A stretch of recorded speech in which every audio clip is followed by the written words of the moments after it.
українці перші пішли на допомогу грузинам.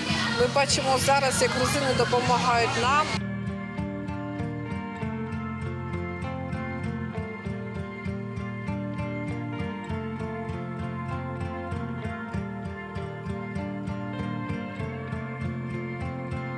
ჩვენ ყავს საერთო მტერი, ეს არის რუსეთი, რომელიც როგორც თქვენ დიდი ხანია მომოვთქვენ ჩვენ რუსეთის წინააღმდეგ, ჩვენ ყავს საერთო მტერი.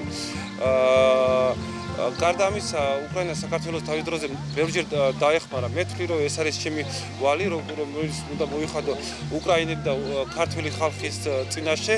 მე ვთვლი, რომ საქართველოს უკრაინის გამარჯვება ნიშნავს საქართველოს გამარჯვებას და დარწმუნებული ვარ, რომ უკრაინის გამარჯვება ხელსაყრელი პირობაა იმისა, რომ საქართველოს ტერიტორიების დეოკუპაცია მოხდეს.